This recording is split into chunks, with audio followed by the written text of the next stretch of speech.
On va vous présenter des gants de la marque Gervais. Ce sont des gants relativement entrée de gamme qui s'élèvent à 160 €. Niveau design, ce gant est assez beau, il est fini en cuir et il a des beaux marquages. Il se ferme au moyen d'un seul scratch au niveau du poignet. Et il remonte assez haut par rapport au niveau de la manche de la veste.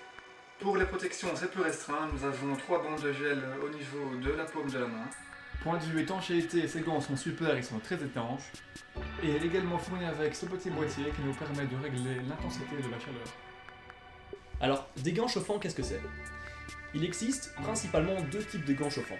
Premièrement, ceux qu'on a ici, des gants chauffants filaires, et des gants chauffants à batterie. On a deux types de voltages différents, le 7,4 volts et le 12 volts. Le 12 volts, comme celui-ci, est un peu plus puissant et permet d'avoir une meilleure performance. On a au-dessus de la paume de la main, donc au-dessus et dans tous les doigts, un système de fils qui viennent chauffer la partie supérieure du gant. Le raccordement est super simple, il suffit de raccorder ces deux fils aux deux gants et ce fil-là à la moto. Et pour ça, venez avec nous, on va vous montrer. Pour la mise en place, on prend le fil qui va aller à gauche, on passe sous la doublure, hop, comme ceci. Bon, a priori, il n'y a pas de souci. Sauf que maintenant, il va falloir accrocher la veste à la moto. Et pour ça, il va vous falloir un accessoire en plus, qui est ceci, et qui coûte malheureusement un petit 40 €. Vous voyez ici un embout noir, un embout rouge. Le rouge classique, c'est au rouge de la batterie, le noir au noir. Vous avez ensuite plus que le petit embout qui reste. Alors, souvent les motos ont une petite ouverture sous le siège qui permet de passer les fils à l'extérieur. Donc on a ce petit cap qui dépasse. Il suffit ensuite juste de raccorder la veste avec ceci.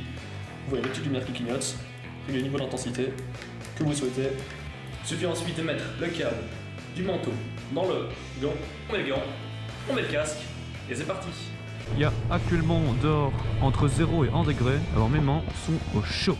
On dirait qu'on a des gants contre un radiateur en fait. Pour finir, on en pense quoi de ces gants?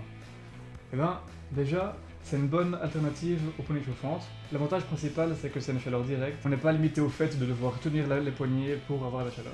Contrairement à ce qu'on pourrait croire, le câble n'est pas du tout dérangeant, on n'est pas limité dans les mouvements. Ensuite, pour le point négatif, on peut dire qu'il y a un sérieux manque de protection.